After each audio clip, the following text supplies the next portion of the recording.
amped up. This is the world's first production amp press from Annealing Made Perfect, and in this video, you're gonna learn all about it. Gavin Gay here from UltimateReloader.com. Long-range shooters know that consistency is everything. This is the amp press. It's the world's first commercially available bullet seating force monitor. This is going to produce data and graphs that's going to help you build more consistent ammunition. In this video, we're going to get it out of the box. I've actually already had some hands-on time with my pre-production prototype that the guys down at Annealing Made Perfect sent to me. I already have experience with it. This is the world's first ready for production model, as in a model off the production line. So I'm going to get this out of the box and then we're going to see what's included.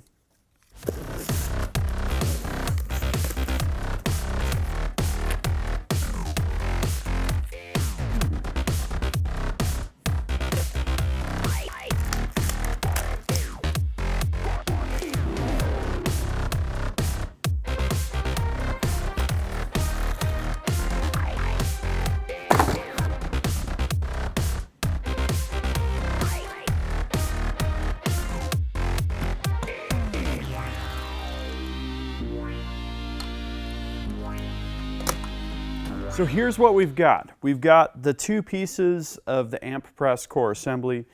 We've got the simulation die. We've got the software on a USB stick. We've got a dust cover, which is a nice detail. A couple of Allen keys. We've got the AC adapter, a USB cable. We've got the instruction sheet and a nice thank you letter from Annealing Made Perfect. So what I'm going to do next is I'm going to put the press together and then we'll talk about getting it set up and ready to roll. So I'm being good. I'm actually following the instructions, and these instructions are actually important because of the way that these components align. This is a precision laboratory grade measurement system, and you don't want to have things cockeyed or bound under stress or anything like that. So I'm using the two Allen keys that are supplied with the amp press, and then I've also got a 5mm ball end Allen screwdriver, which I like to have for speed. We're going to start by loosening the countersunk bolts here. Looks like that's going to be the smaller guy there that hold down the horseshoe. The horseshoe guides the seating die components on around the load cell and keep them centered. So we're going to remove that. This should lift off. Okay. And then we're going to also loosen, this is going to be the larger Allen key, the 4 countersunk bolts that hold this base plate down to the frame. This is going to allow for some float and alignment. These don't have to be removed, we're just loosening these. Okay, check in with my instructions, make sure we didn't forget anything. So I'm going to remove the screws that hold the upper frame to the base plate and related components. Let's see if these need to be loosened here to come out. Nope. Okay, these are just going to fall out, so I'm going to dump them. Got 6 total. Okay, those are all out now. We're going to loosen our cap screws here so that we can have free floating alignment when everything gets torqued down. Being careful not to push down on this. Components on the back here. Okay, those are loosened. Now we can guide these components down like so.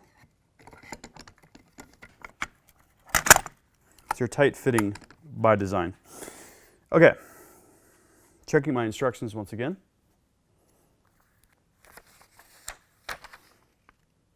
Okay, now we install the 6 bolts that hold the upper frame to the base. I'm going to insert all of these and get them started and then tighten the middle ones first. Leave that a little loose.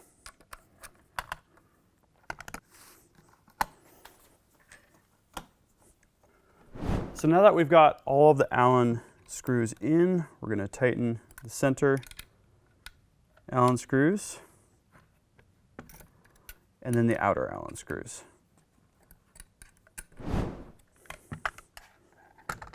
Okay, next we can go back to the countersunk frame bolts here. Snug those up.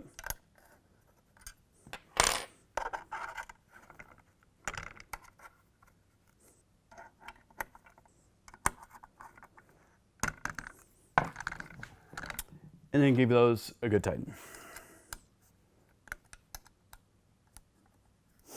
Okay, now we've got these cap screws up here where the frame sides come up to the motor assembly. We're going to tighten those down again.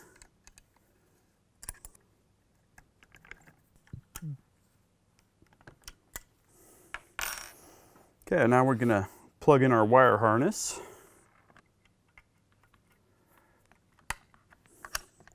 Just perfect. Love that. Okay, the horseshoe guide goes back on now.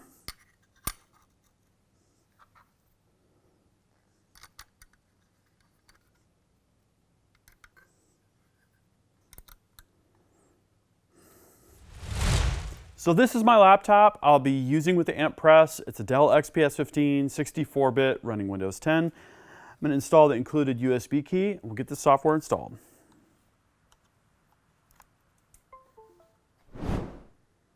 Okay, we're activated. We're ready to use the software. So I've got the software activated. I'm running the amp press app. There's a couple other things that we need to do. First is to get the amp press connected to the PC by means of USB. I'm going to take out my USB key now that I'm done installing the software. Go ahead and plug this guy in. There we go. We're going to hook up the power. And then we've got a power button here. That's going to turn the unit on. So we've got our machine assembled. We've got it connected to the laptop via USB. The power's plugged in, we've turned it on, and we've installed our software. That means we're ready to run the amp press app and connect to the machine. So here we go, bullet press connected. Do you want to connect?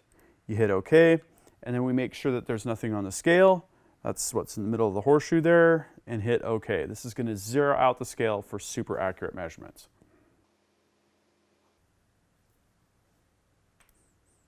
So we're going to start things off with this simulation die. This simulation die is merely a plunger and a spring with a die body. This is just going to give us a straight line on the plot, more or less, and it's a way to learn the features of the press and do testing and validation just to make sure that things are working proper. It's also a very simple scenario. So I've installed a longer RAM. I've taken up most of the gap. There's just a very slight gap there, and then tightened the lock nut there. And what we want to do is we want to start by taking the spring out so that we can simulate bottoming this out. And then we're going to click Find X0. Boom. Success! X0 found. I feel good. Now we're going to put the spring back in place. Ready for the first real trace? I think I am. Okay, go. We have a nice straight-ish line, which is exactly what we expect. Let's do another one here. Look at that.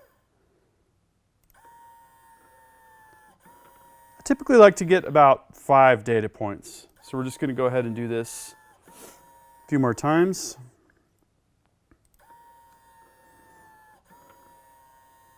We can see our lines are stacking nicely, and that means it's time to move our way onto seating real bullets with a real die. So when we go to seat bullets with the amp press and produce traces in the software, we use an L.E. Wilson inline seater die. I've got one here for 6.5 Creedmoor. I've got some Lapua cases I've run an expander ball through. These are brand new, plus some Berger 140 grain hybrid bullets.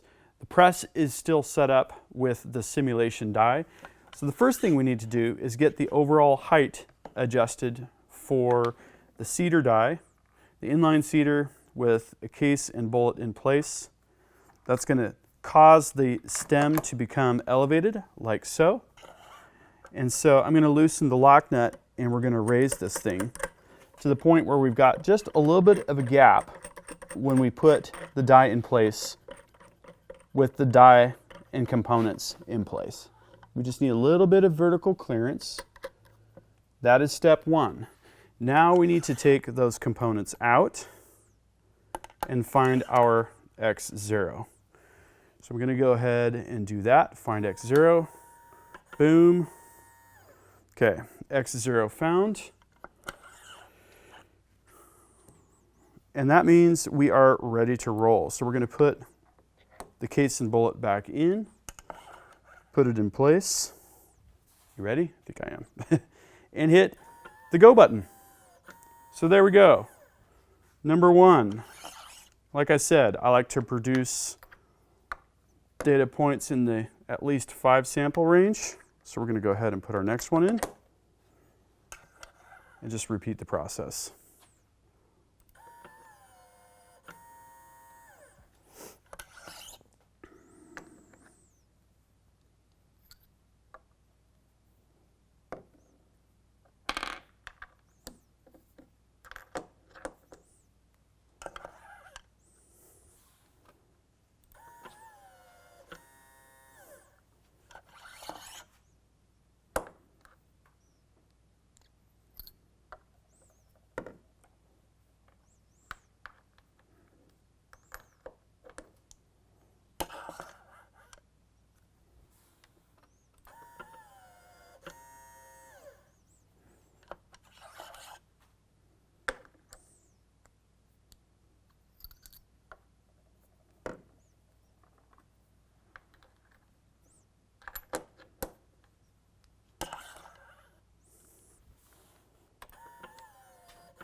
Okay, so this is interesting. We've got 4 of these bullets that were seated with pretty consistent force with respect to each other's, but then we've got another outlier here. And what I'm wondering was, I might not have put the expander ball all the way through, but this is why we have this tool, is we want to check for things like this. Now these are new cases. This is a fairly crude way to get things set up to load. What I think would be really interesting to do would be to do essentially the same experiment, but to anneal the cases and see what that does to our bullet seating force. So I'm going to go off, I'm going to anneal the cases, and we're going to come back and see how that changes things. So what I have here, also by Annealing Made Perfect, is the AMP Mark II inductive annealing machine. This is a very advanced machine. It produces very consistent results. It's electronic controlled, and what I just got done doing was what's called an analyze pass on one of these brand new cases. You put it in the machine and it goes through the process of bringing it basically up to the melting point, right there where the neck is. And the machine uses that information to know what the optimal settings are going to be for annealing these cases. We're using a number 17 pilot up here. You can get different pilots for different cases.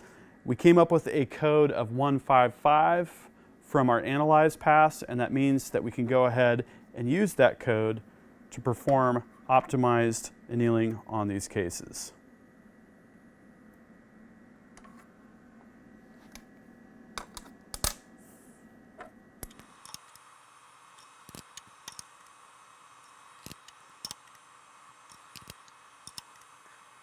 All right, done annealing. We're going to let these cool off for a minute and then back to the amp press.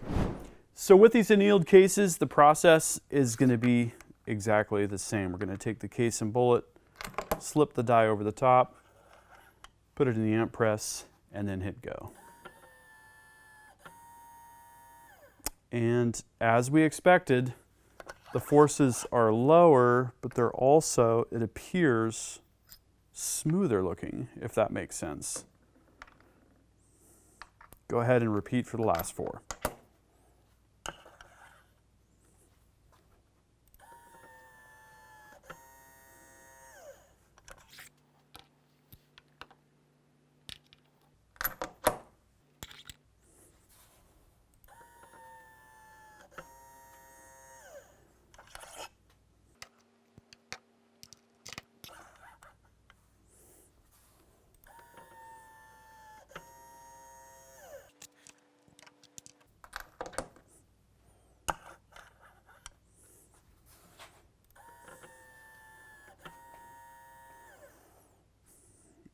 And there we have it, a perfect result. You can see here how much more consistent the bullet seating forces are, and you can also see how they are lower. Now obviously you're going to be able to tune things depending on which brass you're using and what case prep techniques that you're using, even neck lube when you're sizing. All of those factors are going to play a role, but you can see here very conclusively that we have a ton more information with this system than we would have with an arbor seating press, just judging by feel. Well, I now understand why Alex and Matt down in New Zealand at Annealing Made Perfect were so compelled to create the AMP press. When you have a tool like the AMP Mark II and you can complement that with the AMP press and know more conclusively what kind of consistency you're getting with bullet seating force, with neck tension, how different factors are going to change this outcome and these variables, that is super powerful, and that's going to give you the competitive edge. Consider this an introduction to the AMP press. I'm going to be following up with more stories, and there's an ask for you. What do you want to see with this AMP press? Do you want to see different types of case neck lube and to see how that could change what bullet seating force looks like? Would you like to see different cases compared from different manufacturers, different lots? There is a lot that we can do here, and I'm really excited about getting started down this path. If you're really serious about your competitive shooting and your long-range shooting, this is going to be a setup that you're going to want to look at investing in. That concludes this video, and that means it's time to wrap it up. I hope you liked this video. If you did, please give it a big thumbs up. Also, make your voice heard. If you have something to say, please drop a comment. Make sure you're subscribed with notifications because you're not going to want to miss the awesome content that is coming up. And finally, flex your reloading pride. You could look great in one of these t-shirts. We've got multiple designs at the Ultimate Reloader store. I'll see you later because I'm off to go shooting.